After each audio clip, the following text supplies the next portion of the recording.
Hi guys, कैसे हैं आप सब लोग। उम्मीद करता हूँ सब बहुत अच्छे होंगे, मज़े में होंगे, अपनी लाइफ एंजॉय कर रहे होंगे। सो मेरी लास्ट वीडियो पे मेरे कुछ दोस्त जो मेरा चैनल देखते हैं, thank you so much to all of you first of all for giving me such love and support. उन्होंने मुझसे रिक्वेस्ट करी थी कि मंडे को, जो आ रहा है मंडे, उनका कैश का इंटरव्यू है। तो उनको कुछ इन्फॉर्मेशन चाहिए थी अबाउट कैश के, मैंने कैसे क्लियर करा, मेरा पर्सनल एक्सपीरियंस कैसा रहा और कैसे हम खुद को प्रिपेयर कर सकते हैं फॉर कैश। तो ये वीडियो होने वाली है कैश के ऊपर। इसमें हम क्या क्या डिस्कस करेंगे। सबसे पहली चीज़, कैश होता क्या है, ठीक है।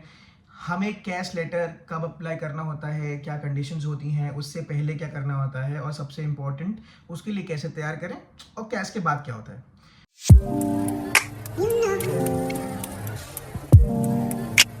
इस वीडियो में मैं वो सब डिस्कस करने वाला हूँ। सो मेक श्योर आप एंड तक देखो, क्योंकि ये इंपॉर्टेंट वीडियो है आपके लिए। और शेयर करो उन दोस्तों के साथ जिनका कैश का इंटरव्यू है, या वो उनके पास अनकंडीशनल ऑफर आ चुका है और उनको कैश के लिए इनवाइट कर लिया गया है। So let's start the video. सबसे पहले बात करते हैं कि कैश होता क्या है। गाइस, कैश एक ऐसा लेटर होता है जो आपकी यूनिवर्सिटी, जैसे मेरे केस में बर्मिंघम सिटी यूनिवर्सिटी ने इशू करा था, विच कंफर्म्स योर एक्सेप्टेंस। आपका एक्सेप्टेंस कंफर्म करता है into your course and is required to apply for a student visa. बिना कैश लेटर के आप स्टूडेंट वीजा अप्लाई नहीं कर सकते। सो इट्स बेसिकली एक स्पॉन्सर्ड वीजा होता है कि यूनिवर्सिटी आपको ये इशू करती है इस बेसिस पे कि उसने आपको एक्सेप्ट कर लिया है, आपकी फीस पेड है और अब आप स्टूडेंट वीजा के लिए अप्लाई कर सकते हो। So this is very necessary if you are applying for a student visa. CAS letter is very necessary. Okay, now अब बात करते हैं कि how to get a CAS letter. CAS letter कैसे लिया जाए, उसके लिए सबसे पहले तो आपको पास एक अनकंडीशनल ऑफर होना चाहिए। जिस भी यूनिवर्सिटी में आपने अप्लाई करा है, अगर उससे आपको ऑफर आया है, तो सबसे पहली चीज़ जो आपको चेक करनी है वो अनकंडीशनल है या कंडीशनल है। इन दोनों में बेसिक डिफरेंस होता है। अनकंडीशनल ऑफर में कोई भी कंडीशन नहीं होती। The university is happy to have you on board. वो आपसे कुछ नहीं मांग रही है, बस कह रही है कि हाँ, हमने आपको सिलेक्ट कर लिया है, आपका स्टेटमेंट ऑफ पर्पस उन्हें अच्छा लगा, आपके एकेडमिक रिकॉर्ड्स उनको अच्छे लगे, और वो आपको बुला रही है। But on the other hand, एक कंडीशनल लेटर वो होता है जिसमें यूनिवर्सिटी आपके सामने कुछ कंडीशंस रखती है, जैसे कि आइल्स क्लियर करो, या फिर आपके बैंक स्टेटमेंट्स में कोई दिक्कत है, तो वो आपको एक कंडीशन देती है कि अगर आप ये कंडीशन मीट कर लेते हो तो वो आपको एक्सेप्टेंस ऑफर दे देगी। सो कैश लेटर आता है एक अनकंडीशनल ऑफर मिल जाने के बाद। आपके पास एक यूनिवर्सिटी का अनकंडीशनल ऑफर है। मेरे केस में मुझे बर्मिंघम सिटी यूनिवर्सिटी से अनकंडीशनल ऑफर आया था, क्योंकि उन्हें मेरे एकेडमिक रिकॉर्ड्स और मेरा वर्क एक्सपीरियंस अच्छा लगा था, प्लस जो मेरा इंटरव्यू हुआ था उसमें I was able to impress them, the panel जो वहाँ बैठा था। तो मुझे एक अनकंडीशनल ऑफर आया था। अनकंडीशनल ऑफर और कैश के बीच में एक और चीज़ होती है जो कि बहुत इंपॉर्टेंट है। वो क्या चीज़ है? वो है फीस का पेमेंट। अक्सर जब आपको अनकंडीशनल ऑफर मिलता है तो आपसे एक इनिशियल डिपॉजिट मांगा जाता है। मेरी यूनिवर्सिटी ने मुझसे 4,000 पाउंड्स मांगे थे टू कंफर्म योर सीट। लेकिन अगर आप 4,000 पाउंड पे कर रहे हो तो उसके बाद आपसे रिक्वायरमेंट होती है कि आप 50% फीस पे कर दो before appearing for your cash interview. मेरे केस में मैंने 4,000 पाउंड्स, सिर्फ 4,000 पाउंड्स पे ना करके पूरी 50% फीस पे कर दी थी। लेकिन गाइज, हर किसी के साथ कुछ ना कुछ ट्रिक तो होती ही है। मेरे साथ भी हुई थी। मेरे साथ क्या ट्रिक हुई थी, आई एम श्योर कि अगर आप अपना ऑफर लेटर देखोगे तो वहाँ पे आपको दिखाया जाएगा कि आपको कितनी स्कॉलरशिप मिली है। मेरे केस में मुझे 1,500 पाउंड्स, दैट इज 1,500 पाउंड्स की स्कॉलरशिप मिली थी। मैंने वो अप्लाई कर दिया। मैंने टोटल फीस में से 1,500 माइनस करे, उसके बाद उसका हाफ करा, which was somewhere around 8,750 pounds, और वो मैंने यूनिवर्सिटी को पे कर दिया थ्रू माई बैंक। मुझे लगा कि मेरी 15% जो फीस है वो पेड है। लेकिन कैच क्या होता है गाइस, इसकी पहली इंस्टॉलमेंट में आपको एक्चुअल फीस का 50% पे करना होता है। तो जो मैंने प्रॉब्लम फेस करी कि यहाँ आने के बाद उन्होंने मेरा एनरोलमेंट में 2 दिन लगाए, क्योंकि उन्होंने मुझसे कहा कि यू हैव टू पे 1,000 पाउंड्स मोर। बिकॉज मैंने क्या कैलकुलेट करा था कि मैंने टोटल फीस में से, जैसे मैंने बताया कि स्कॉलरशिप माइनस कर दिया और उसका आधा पे कर दिया। लेकिन ऐसा नहीं होता है। पहली इंस्टॉलमेंट में आपको एक्चुअल फीस का आधा पे करना होता है, अगली इंस्टॉलमेंट में वो स्कॉलरशिप अप्लाई होती है। सो मेक श्योर, ध्यान रखना। अगर तुम्हारा एजेंट तुमको बोल रहा है कि टोटल फीस में से माइनस कर लो फिर दे दो, तो भाई यहाँ आके एनरोलमेंट में दिक्कत होगी, फालतू में 2 दिन लेट हो गए, कोई फायदा नहीं है। पूरी एक्चुअल फीस का 50% पे कर दो कैश के इंटरव्यू अपेयर होने से पहले, ठीक है। अब तुम्हारे पास अनकंडीशनल ऑफर है, तुमने फीस पे कर दी है। अब आता है तुम्हारा कैश का इंटरव्यू, ठीक है। कैश के इंटरव्यू के लिए तुम्हें कुछ डॉक्यूमेंट्स की जरूरत पड़ती है। बेसिकली तुम्हारे एकेडमिक रिकॉर्ड्स, तुम्हारा पासपोर्ट और तुम्हारा टीबी सर्टिफिकेट। सो फीस के बाद एक और चीज़ होती है कि तुम्हें टीबी टेस्ट कराना होता है। बेसिकली यूके वीज़ा लगाने के लिए सबसे इंपॉर्टेंट जो चीज़ होती है वो है TB test. TB test is basically related to your lung, it's a disease that happens in lungs. So you have to go to the registered office in Delhi में गया था, मेरे को जगह याद नहीं है ऐसे, लेकिन वो रजिस्टर्ड यूके का ही एक सेंटर था जहाँ पे टीबी टेस्ट होता था। सो अलग अलग देशों के अलग अलग मेडिकल टेस्ट रिक्वायरमेंट्स होते हैं, बट यूके के लिए फॉर्चुनेटली सिर्फ टीबी टेस्ट ही रिक्वायर्ड होता है। You need to have healthy set of lungs to come to UK. ठीक है, वो हो गया। तुम्हारे पास टीबी सर्टिफिकेट है, तुम्हारे पास सारे एकेडमिक डॉक्यूमेंट्स हैं, तुम्हारी 50% फीस पेड है, वो ये सब चेक करेंगे, फिर तुम्हें इन्वाइट करा जाएगा कैश के इंटरव्यू के लिए। अब देखो यार, मैं मानता हूँ कि इंटरव्यू के नाम सुनते ना आदमी बहुत घबरा जाता है, यार इतना पैसा लगा दिया है, ये सब कुछ हो गया है, इंटरव्यू खराब हो गया तो क्या होगा। तो सबसे पहली बात तो ये, आपको घबराना बिल्कुल भी नहीं है, क्योंकि ये कोई भाई लाइफ एंड डेथ का सिचुएशन नहीं है। यहाँ पे तुमसे कोई तुम्हारा मतलब ऐसा कुछ नहीं पूछ रहा है जिसका आंसर तुम्हें ऑलरेडी नहीं आता है। क्या क्या पूछा जाता है वो मैं तुम्हें बताता हूँ अपने एक्सपीरियंस के बेसिस पे। थोड़ी मैंने रिसर्च करी है और थोड़ी जो मुझसे जनरल क्वेश्चन पूछे गए हैं। सबसे पहली रिक्वायरमेंट तो ये है कि जब तुम कैश के लिए अप्लाई करोगे, ठीक है, और अपेयर होगे, तो सबसे पहली बात तो यू नीड अ रूम जिसमें और कोई नहीं होना चाहिए। ठीक है, एक एआई सॉफ्टवेयर बैठता है, सामने कोई इंसान नहीं होता है, एआई सॉफ्टवेयर होता है, जिसकी पहली रिक्वायरमेंट होती है कि शो मी द रूम। वो तुम्हारे को तो अगर तुम लैपटॉप पे हो तो लैपटॉप, फोन पे हो, टैबलेट पे हो, doesn't matter, it's your choice. तुम्हें पूरा रूम दिखाना पड़ेगा, वो पूरे रूम को स्कैन करेगा। तुम्हारे पास कोई भी रीडिंग एंड राइटिंग मटेरियल नहीं होना चाहिए वहाँ पे। Don't keep your books, pen, sticky notes, note pad on your table, no, everything out of the room. Okay, it's just you and the room. Make sure अगर fan है ना तो उसे चलाना मत, कुछ भी तरीके का ऐसा कुछ मत चलाना कि वॉइस में टर्बुलेंस आए, क्योंकि फिर एआई तुम्हारे रिस्पॉन्सेज को ऊपर नीचे रिकॉर्ड करेगा और बाद में प्रॉब्लम हो सकती है। So we don't want that to happen. Okay, so CAS का इंटरव्यू, उसमें आपसे ज़्यादातर मुझसे 10 क्वेश्चंस पूछे गए थे, जिसमें से 7 based on my course, 3 based on my personality. ठीक है, अपनी पर्सनैलिटी, और भाई जेन्युइन पर्सनैलिटी बताओ, यहाँ कुछ झूठ बोलने की जरूरत नहीं है। They just want to know कि जिसको वो पढ़ने बुला रहे हैं वो कैसा है, कहाँ स्टैंड करता है और उसकी पर्सनैलिटी कैसी है। सो सबसे पहला क्वेश्चन जो होता है वो होता है पर्पस ऑफ स्टडी के ऊपर, कि आपका पर्पस क्या है यूके आने का, क्यों आप यूके से ही अपना मास्टर्स या फिर ग्रेजुएशन जो भी करने आ रहे हो, करना चाहते हो।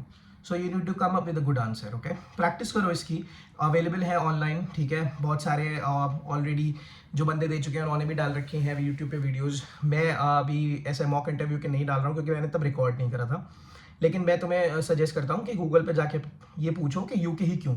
और बहुत सारी रीजंस है यार, यूके आने के 1 ईयर स्टडी प्रोग्राम है, ये चीज़ बोल सकते हो। अपनी यूनिवर्सिटी के बारे में बोलो कि वो एक्रेडिटेड कितने इंस्टीट्यूशन से है, और स्टूडेंट सेटिस्फैक्शन रेट क्या है। जैसे मैं बोलूँ, बर्मिंघम सिटी यूनिवर्सिटी का student satisfaction rate last year 97% पे था, यानी कि 97 out of 100 students were satisfied with what they have received in education and placements and all. Okay, तो ये तुम इंक्लूड कर सकते हो। सेकंड और थर्ड क्वेश्चन बेस्ड होता है कोर्स की डिटेल्स पे। अपने कोर्स के बारे में पढ़ के जाओ, ठीक है, कितने मॉड्यूल्स हैं उनके। कभी कभी बहुत बेसिक क्वेश्चन पूछ लेते हैं कि अपने मॉड्यूल्स के नाम बता दो, बहुत बेसिक होता है ये, और बच्चा ना वहाँ पे फंबल कर जाता है, क्योंकि हम एक्साइटमेंट में ना बेसिक चीज़ें पढ़ना भूल जाते हैं कि हम क्या पढ़ने जा रहे हैं, उसके बारे में एटलीस्ट नॉलेज होनी चाहिए। हाँ, मुझे पता है, बहुत खुश हो कि आप यूके आ रहे हो, घूमने को मिलेगा, ठीक है, लेकिन पढ़ना भी ज़रूरी होता है यहाँ पे। तो अपने मॉड्यूल्स के नाम अच्छे से ध्यान कर लो, ठीक है। और ये क्वेश्चन भी हो सकता है कि ये मॉड्यूल आपको अपस्किल करने में कैसे हेल्प करेगा, यानी आपके प्रीवियस एक्सपीरियंस के बेसिस पे जो आप अभी तक कर रहे हो, बीएड के आप कॉल सेंटर में काम करते हो यार, ठीक है, हर कोई अपने आप को अपस्किल करता है और कहीं से तो शुरू करता है। मैंने खुद कॉल सेंटर से स्टार्ट करा, it's not a big deal. मैं बार्कलेस के साथ कलेक्शन स्पेशलिस्ट था। उसके बाद I was lucky enough to get opportunity as a senior underwriter in American Express. So मैंने अपना बताया कि कोर्स मुझे कैसे हेल्प करेगा आगे मैनेजरियल मिड लेवल मैनेजमेंट में घुसने के लिए, क्योंकि मैं एग्जीक्यूटिव लेवल पे काम करता था। उसके बाद आपका फाइनेंशियल प्रूफ आ जाता है। You need to show the financials in your account. Okay, fees, visa और यहाँ का जितना भी स्टे का खर्चा होता है उतना पैसा आपके अकाउंट में होना चाहिए, ठीक है। अगर 50% फीस पे कर दी है तो बाकी 50% का कहाँ से कर रहे हो, सेल्फ फंडिंग होके लोन लिया है, be true about that. Okay, और अगर आप किसी NBFC से, नॉन बैंकिंग फाइनेंशियल इंस्टीट्यूशन से लेते हो लोन, तो आप अपने आप को सेल्फ फंडिंग भी बता सकते हो, it's not that necessary. Student loan के लिए वैसे आपको ज़्यादा किसी चीज़ की ज़रूरत नहीं होती है।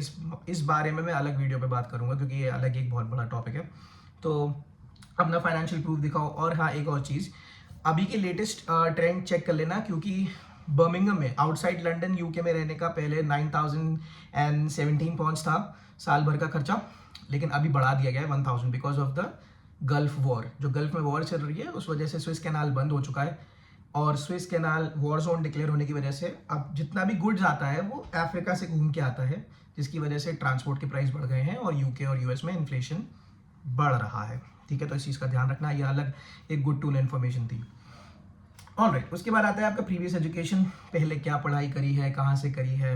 You can add anything like if you been great, आपने स्कूल टॉप करा है नहीं करा है, डजेंट मैटर, कितना अच्छा पढ़ाई करे, क्या करा।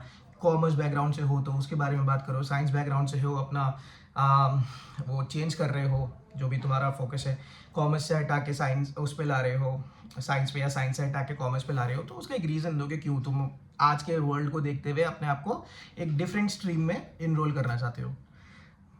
फाइनल क्वेश्चन होता है फ्यूचर प्लान का। देखो कैश में ना यार एक क्वेश्चन पूछा जाता है कि what are your plans after your completion of the course.